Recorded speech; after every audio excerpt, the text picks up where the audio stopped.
Merci de nous rejoindre sur Tchad 24. Mesdames et messieurs, bonsoir. À l'entame de cette édition, à l'occasion du mois du livre de la lecture, notre rédaction est allée à la rencontre de l'écrivain Dr Ali Abderrahmane Agar pour recueillir ses conseils littéraires. Il invite les jeunes à lire davantage et à cultiver l'art et l'écriture. Suivez cet entretien proposé par Hassan Issaka. Moi, en tant qu'écrivain, en tant que lecteur, je conseille les jeunes de comprendre que l'ordinateur, le téléphone portable, l'intelligence artificielle, TikTok et tout ce qui suit ne peuvent pas remplacer les livres. Le livre est irremplaçable. Or, la tendance est de croire qu'il suffit simplement de lire une ou deux pages sur son ordinateur et on a l'impression qu'on a le savoir. Non, ça c'est tout simplement une forme de savoir, mais ce n'est pas le savoir. Le savoir est dans les livres. La culture est dans le livre. La civilisation est dans le livre. La morale est dans le livre. Les religions sont dans le livre. Et je conseille vivement le gouvernement, la société tchadienne à s'approprier cet instrument sans lequel l'histoire humaine est très rabougrie. Dernièrement, il y a une commission qui a été mise en place pour réécrire l'histoire du Tchad. Et on ne réécrit l'histoire du Tchad que sur des livres. Et ces livres seront transmis aux générations futures pour qu'ils y apprennent qu'est-ce qu'ils ont été, qu'est-ce qu'ils sont et qu'est-ce qu'ils sont appelés à devenir grâce à l'appropriation de la connaissance et du savoir de leur personnalité. J'écris depuis très longtemps, je lis depuis très longtemps, depuis quelques semaines. Je ne sais pas si j'ai la nostalgie des livres que j'ai lus quand j'étais jeune. Et là, j'ai repris la lecture de L'étranger d'Albert Camus. Livre que je n'avais pas bien saisi quand j'étais au lycée en première, parce que c'était inscrit au programme de première. Depuis 2 jours, je suis en train de le lire. Mais je me suis rendu compte que c'est un livre d'une grande beauté humaine, humaniste, comme sait le faire naturellement Albert Camus, l'auteur de La Peste. Et d'autres sont en train, j'ai conseillé à un ami qui s'est mis à la lecture de Germinal de Zola, ainsi de suite. Donc on peut lire ce qu'on a lu, ça devient de la relecture, mais chaque fois que vous relisez quelque chose que vous connaissez déjà, vous vous approfondissez en lui, vous approfondissez vos connaissances et c'est tant mieux.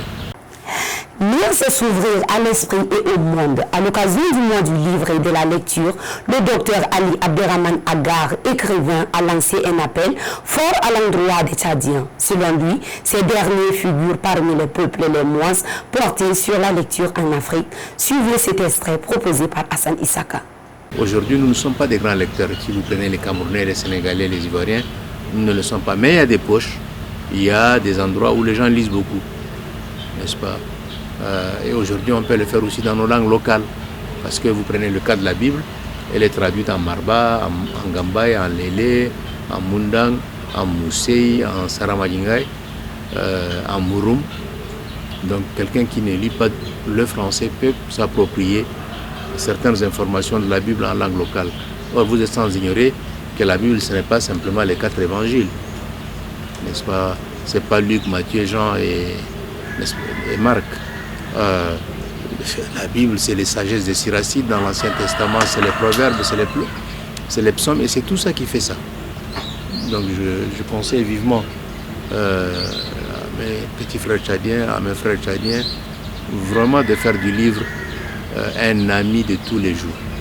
Placé sous le thème « Lire pour écrire le Tchad autrement », le mois du livre est officiellement lancé à Koumra par la déléguée provinciale de la culture, du tourisme et de l'artisanat Tarmadine Adongue, Nicole. La cérémonie qui a réuni des élèves de différents établissements et amoureux de la lecture a eu lieu ce 8 novembre 2025 au Centre de lecture et d'animation culturelle. Dominique Didio, correspondance.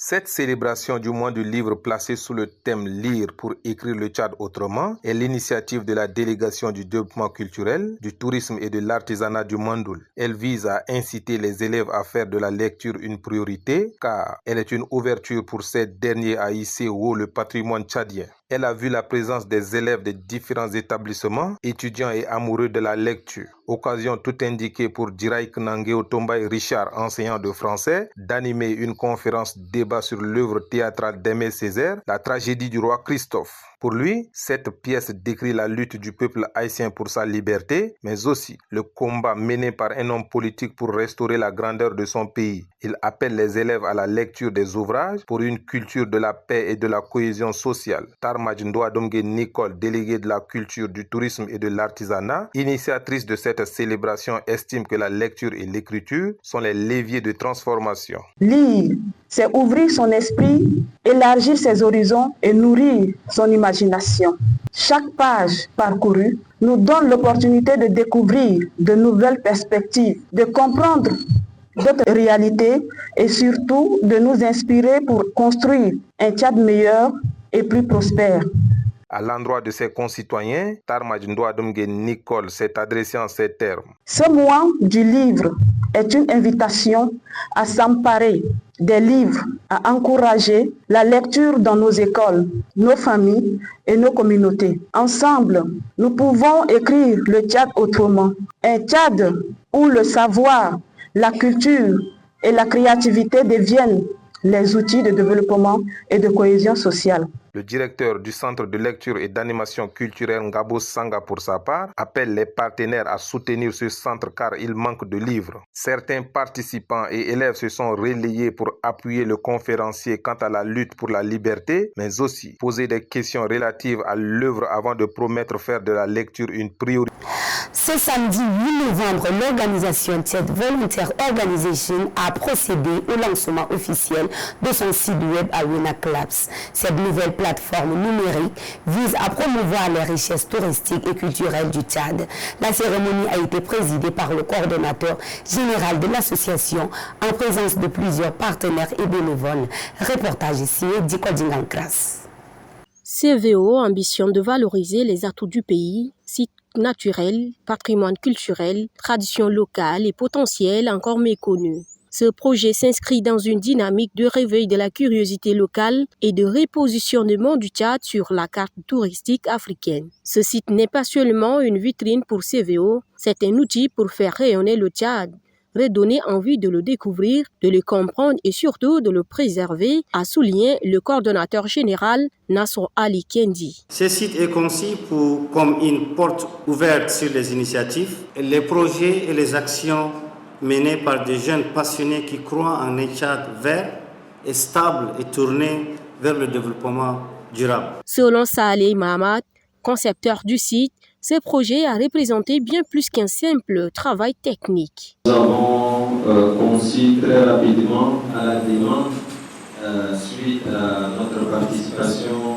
à la dernière activité des CVO. Donc, dans la randonnée, les respect des éléphants, nous avons échangé très rapidement. Et par la suite, en concertation, nous avons développé le site.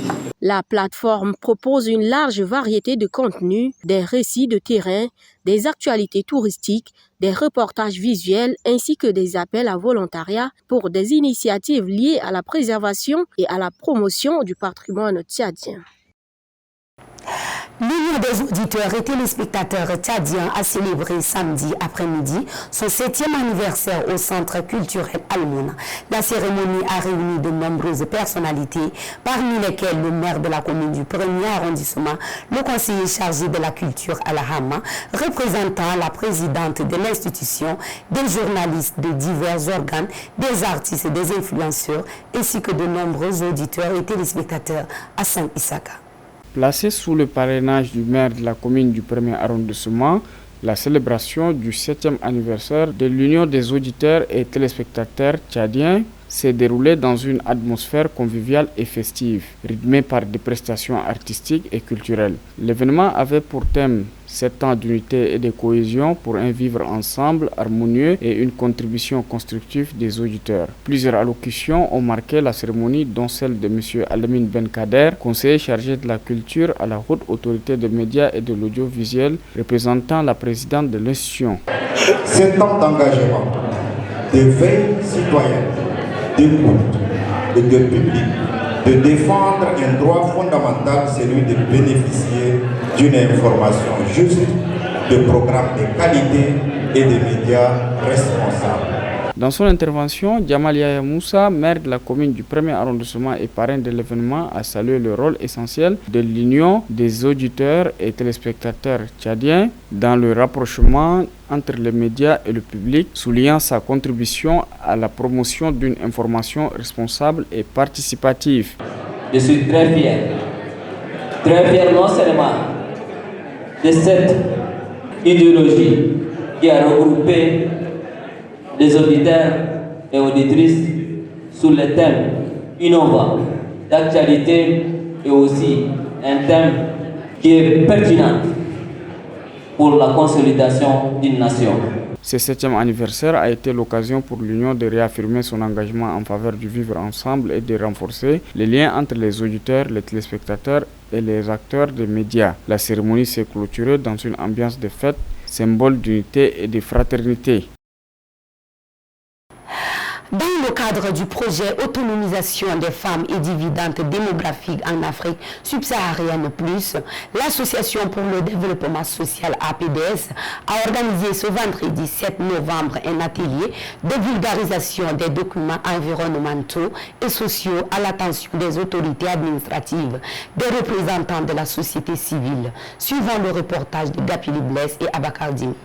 Le Tchad, pays sahélien et enclavé, est confronté à des défis sécuritaires aux conséquences du changement climatique. Pour répondre à quelques défis, l'Association pour le développement social, à travers le Suède Plus, vise à maintenir l'élan du Suède et à approfondir son impact sur les adolescents et leur communauté. Le spécialiste en sauvegarde environnementale du Suède Plus, Mbaye Dolebe Gabon, s'est attelé sur l'objectif général de cette mission. Rappelant les défis sécuritaires que le Tchad fait face, le secrétaire général de la province du Mayo-Kébi-Est, Ndingar Gaspard, laisse entendre les grands traits du projet Suède Plus. Les objectifs de ce projet Suède Plus sont le renforcement des compétences des femmes, des filles et des jeunes, le maintien des filles à l'école et la lutte contre les violences basées sur les genres, et enfin la création des opportunités économiques des femmes pour leur autonomisation.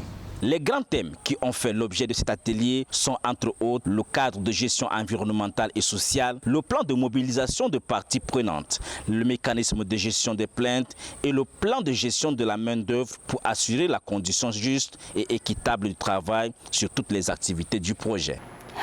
En tournée dans le Bata Ouest, le préfet Hissène Palé Baïma Kreyo a rencontré les populations du sous-préfecture d'Alifa et d'Ati rural. Lors de ces échanges, il les a sensibilisés aux enjeux de l'éducation et du vivre ensemble. Le préfet du département du Bata Ouest, Hissène Palay Baïma Kreyo, a effectué une tournée de sensibilisation dans les villages d'Erinyenye, Manawati, Birni, Rimeko et Lamka. Il était accompagné d'un inspecteur pédagogique de l'enseignement primaire de Tamaï rural Adoum Abakar Adoum, du PDG de l'entreprise Sadna Adoum Al-Khali Adoum Salamat, ainsi que du sous-préfet Dati Ibrahim Hamid Dari, venus soutenir cette mission d'intérêt communautaire. Ensemble, ils ont porté un message fort: l'éducation, la paix et le vivre ensemble sont les piliers du développement du Bata Ouest. Dans plusieurs villages visités, l'accueil a été exceptionnel. Certaines communautés ont fait sortir des cavaliers pour exprimer leur joie et honorer la délégation. Partout, le préfet a appelé les parents à envoyer tous les enfants à l'école, rappelant que l'avenir d'un village repose sur la formation des sages jeunesse. L'inspecteur pédagogique a encouragé les populations à soutenir les maîtres communautaires afin d'améliorer la qualité de l'enseignement. Le sous-préfet Dati Ibrahim Hamid Dari a pris la parole à Rinyenye et à Rimeko pour remercier chaleureusement les populations pour leur accueil. Il a salué leur mobilisation et les a encouragés à préserver le respect mutuel et la cohésion sociale. Prenant la parole lors des différentes étapes, le PDG de Sadna Adoum Al-Khali Adoum Salamat a annoncé un engagement social majeur pour l'éducation rurale. En plus de soutenir les écoles visitées, il a déclaré qu'il prendra en charge cette année 400 élèves ici des écoles rurales, couvrant les frais scolaires, les tenues et les fournitures. Cette annonce a été vivement applaudie par les autorités et les populations. À Manawati, la délégation a facilité la réconciliation des deux communautés en conflit et a inauguré la nouvelle école primaire du village Le PDG de Sadna a promis de continuer à accompagner cet établissement, tandis que le préfet s'est engagé à parrainer le premier bachelier issu de cette école à Alifa. Le préfet a également annoncé la création prochaine d'un collège d'enseignement général. À travers cette tournée, le préfet Hissène Palaye Ibrahima Créo a réaffirmé la priorité donnée à l'éducation, à la cohésion sociale et au vivre ensemble, des valeurs essentielles pour un Bata uni et tourné vers le progrès. La 3e édition des championnats d'Afrique centrale d'athlétisme U18 et U20 a été officiellement lancée hier au stade olympique Maréchal Idriss Déby Itno de Mandjafa. La cérémonie d'ouverture s'est déroulée en présence des hautes autorités sportives, marquant le début de 4 jours de compétition intense entre 8 nations.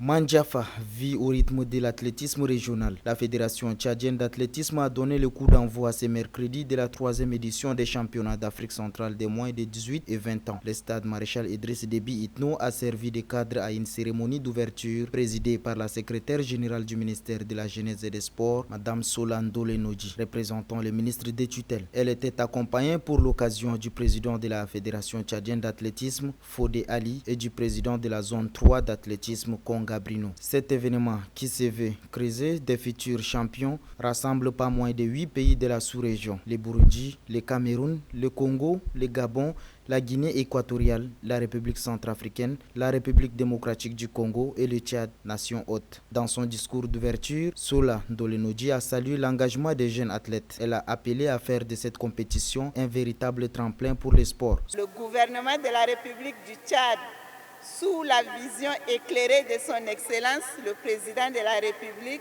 chef de l'État, le maréchal Mohamed Idriss Déby Itno, place la jeunesse et les sports au cœur des politiques publiques de développement. Prenant la parole à son tour, le président de la Fédération tchadienne d'athlétisme, Fodé Ali, a rendu un hommage appuyé à tous les partenaires et aux autorités sportives tchadiennes dont le soutien a permis la tenue de cet événement. Il a également souligné l'importance capitale de cette compétition pour assurer la relève et détecter les talents de demain. Merci également d'être à nos côtés pour soutenir cette initiative sportive de la Fédération tchadienne d'athlétisme en faveur de nos jeunes.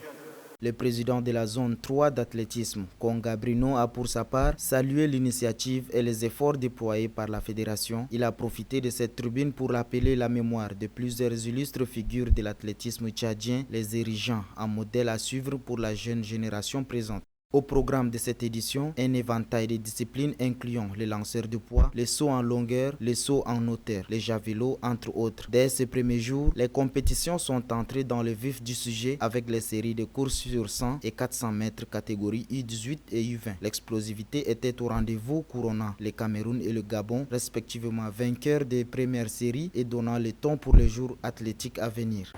Mesdames et messieurs, c'est ici que nous mettons fin à cette édition. Merci à vous de l'avoir suivi.